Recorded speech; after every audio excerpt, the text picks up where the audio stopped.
the time for Desert Oracle Radio, the voice of the desert.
Making good time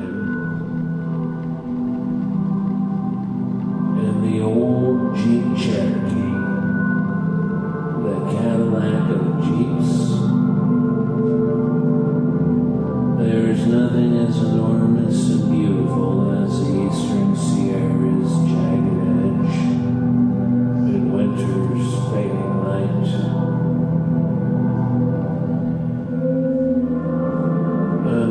Purple light, there was a jittery light on the northern horizon, pulsing and demanding attention. It transformed in an instant to an enormous manta ray, hovering over the sand and the brush,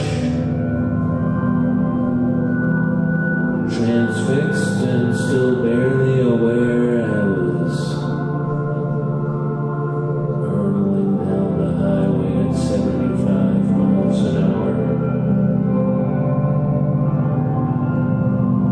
overwhelmed.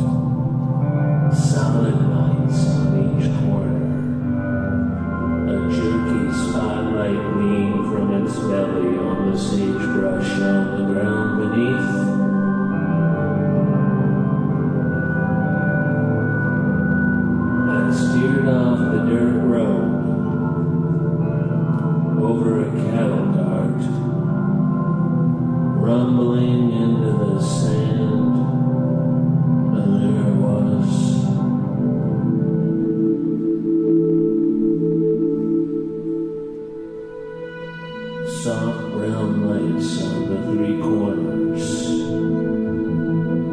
radiating energy.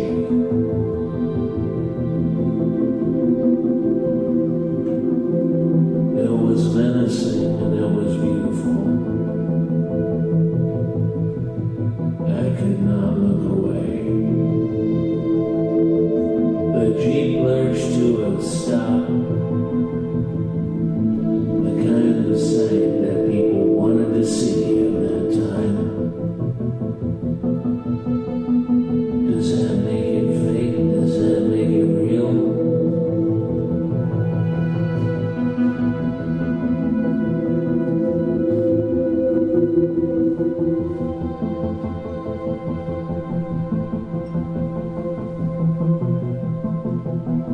It disappeared, leaving the witnesses staring into the dry desert air, into the void where something fantastic had just happened, materialized from the ether, to put on this peculiar display for almost nobody at all. And now blinking into the deep dark sky with only a few high clouds still catching a faint glow of the departed daylight. A tiny point of bright light makes a beautiful arc around a tall cumulus cloud over the Owens Valley.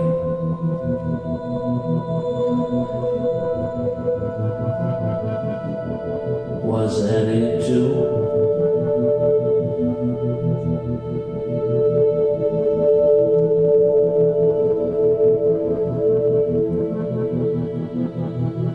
Darkness on the desert, and it's about time.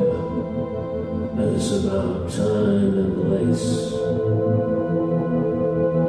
Well, this place is called Wonder Valley because everybody's wondering what you're doing there. Sometimes you're headed up Adobe Road, thinking of joining the Marines again. And all that stands between you and the few and the proud is a last-minute turn on Amboy Road.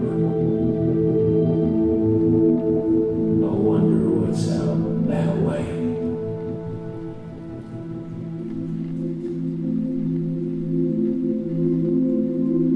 Meth shacks, heart attacks, water tanks and rattlesnakes, TV antennas reaching up into the bone-dried sky, like the arms of Joshua on the cinder block walls tumbling down. Should have maybe joined the Marines back in town.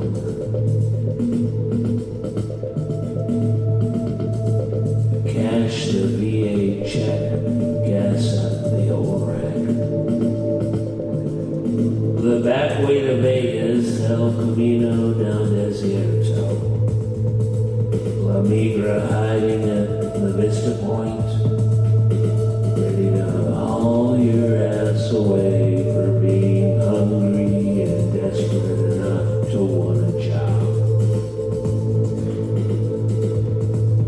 Jackrabbits dashing across the two-lane, not much to do here at night, just wait for the rumble and wait for the lights. When it's almost too late, that's when you run. And if you don't make it, there's plenty more where you came from. And then you're stomping through the sagebrush. Car parked haphazardly. From the sand and broken beer bottles, something flashing over the ridge.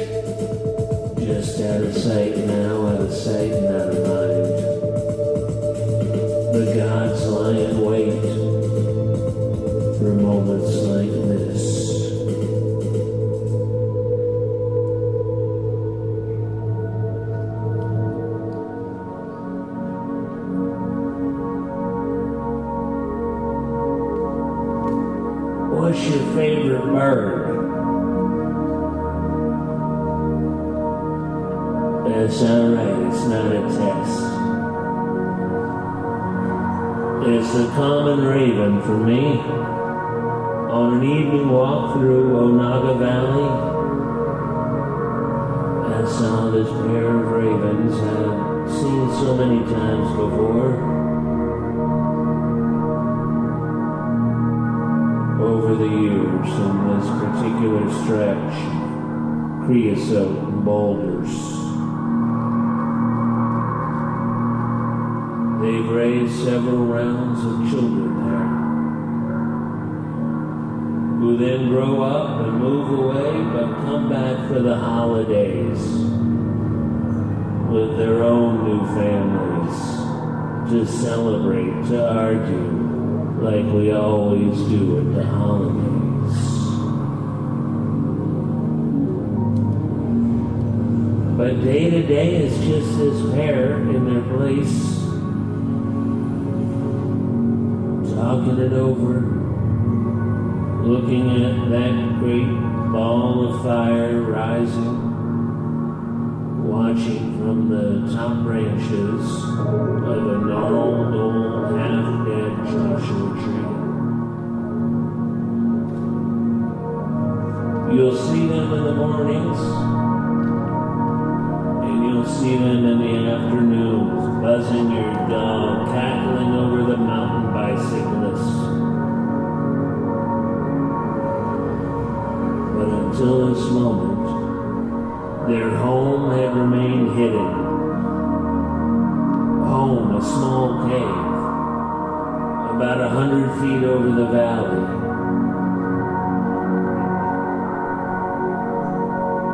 Facing north, so it's cooler in the hot summertime. I got the feeling they were embarrassed that a simple human had spotted their lair after so many years of being oblivious.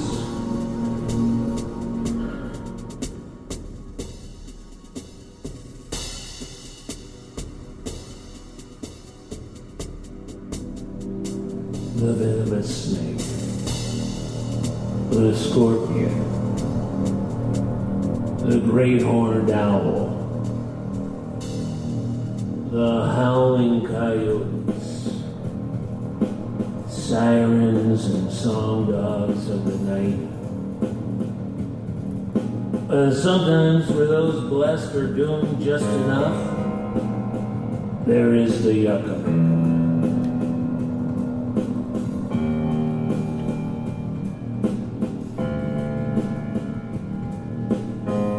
The story you'll hear often goes like this. A Marine guard, a young jarhead, is working the security gate at the east entrance of the 29 Palms Marine Base Desert Training Center. A far-off corner in this massive reservation dedicated to invading other countries with the same sort of terrain. The guard hears an awful sound in the distance, and then he hears it again, and he realizes it's becoming closer. Something like a growl, something like deep, raspy breathing, coming from one side of the lonesome little guard shack, and then from the other. But circling him.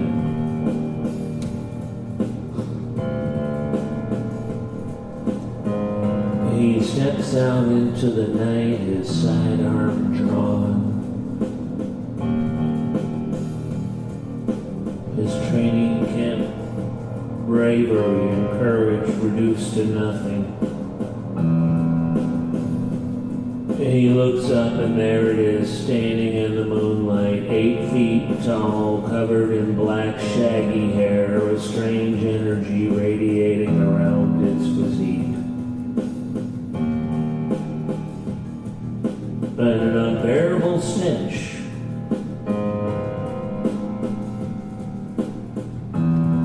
unbearable stench that has given the Florida Sasquatch the name skunking. And its eyes glow like red coal. The Marine is knocked unconscious by the huge, hairy arm of the monstrosity. It is found in a strange, dreamless sleep the next morning, 6 a.m., by the guard come to relieve him.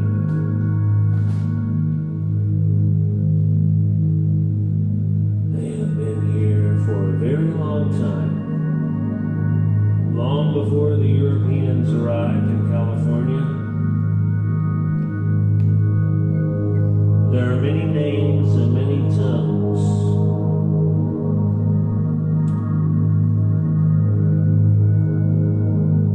But all the pre-contact names translated into something roughly like hairy devil. The people took care to avoid the gloomy places where these devils camped at the headwaters of the Great River.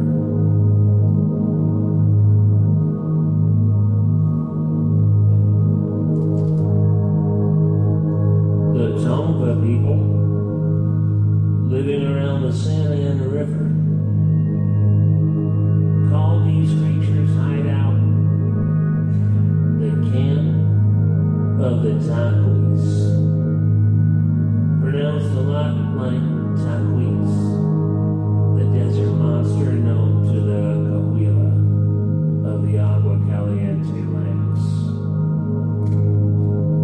To the Cahuilla, the Taquis was the original shaman, a murderous monstrosity that collected victims from the bottom of Taquis rock.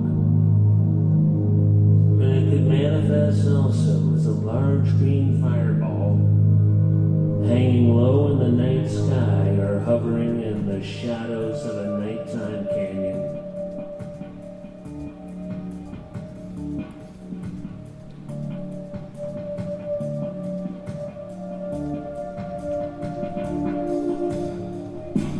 In Fontana,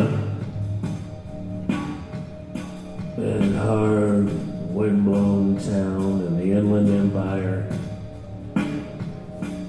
there was a famed racetrack, drag racing track, stock car, demolition derby track. It was called Mickey Thompson's Fontana Dragway.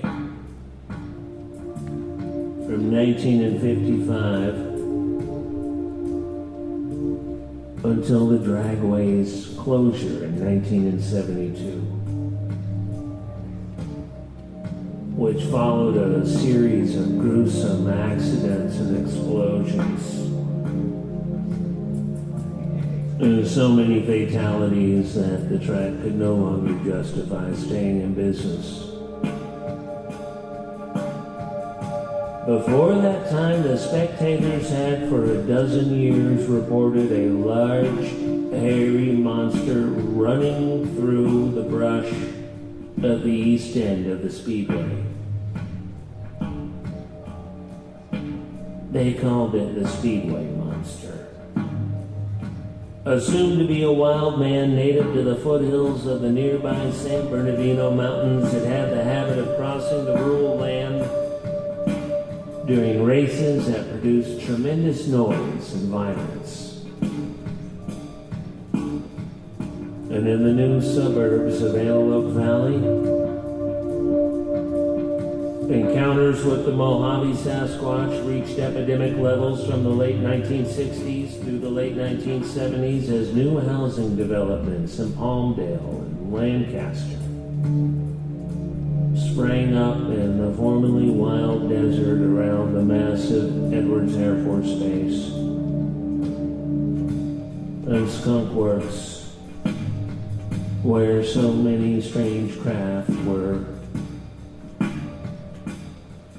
tested and flown over these 3-bedroom, 2-bath stucco homes you could buy for $3,999 down.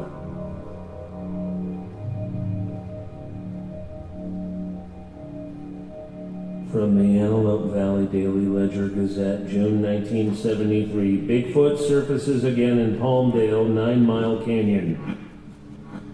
The creature likes to run around houses, leaving footprints. That is its M.O. in the East Lancaster area, where enormous footprints were found around several houses. One woman reported that the creature ran around her house and scratched at her door like the dog. A small boy was sent to tell his father supper was ready, but was not found until hours later, sitting and shivering in the dark by the barn. Asked what happened? He said a large, hairy man had stood before him and told him he could not pass. Nerves were frayed. Separate vigilante groups formed in each suburb, searching for the monster in dry desert washes. In May of 1973, a search party seeking to kill the Antelope Valley Bigfoot was forced to take cover when shots were fired its way. Another vigilante group just across the desert willows had thought they had come across the monster.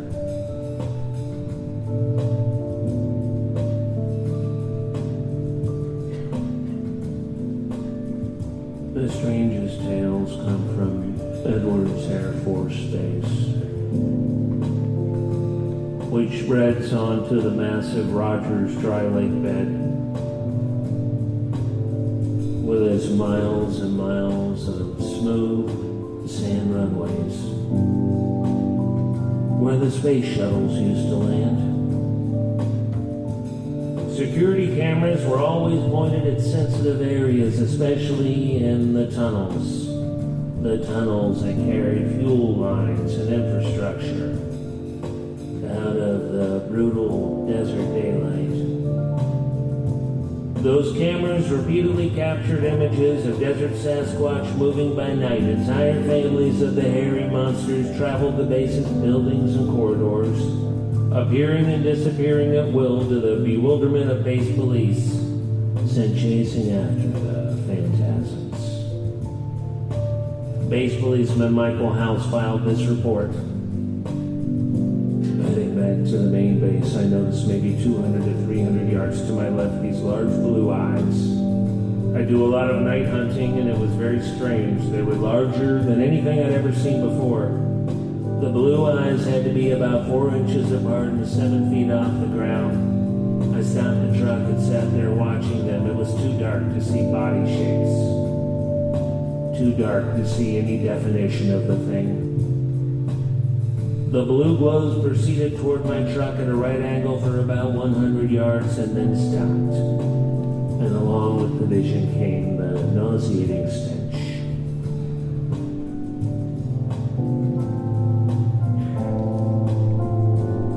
The twilight reverie. The waxing moon bright and bulging in the desert sky. The zigzag fractures in every wounded institution. Walking past the man-made landmarks on the sandy trail on this December Eve. A pile of discarded crutches, seen from a tarot card. A discount store recliner rotting in the dry heat, the fabric worn and falling at its sides. Radio towers blinking red on distant mountaintops. The dog on sudden high alert as the sound of singing coyotes reaches us from a mile away. The go back to Los Angeles stickers on all the locals' cars. The strip mall spaces all for lease. 39 degrees at sundown, nighttime in the Mojave. Enjoy it while you can. Get a drink if you're dry. They don't let people out very much anymore. And someday soon, they are not going to let us out at all.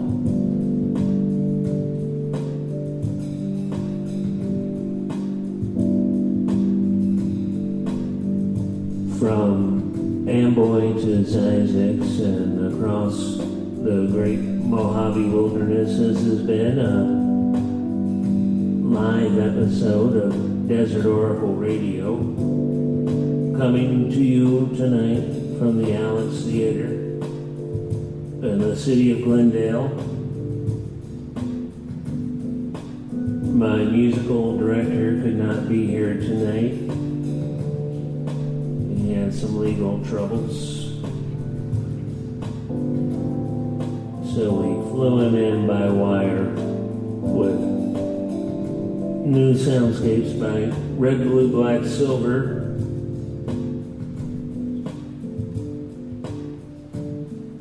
Revel in your time on this earth and enjoy tonight with Earth. And good night from the voice of the desert.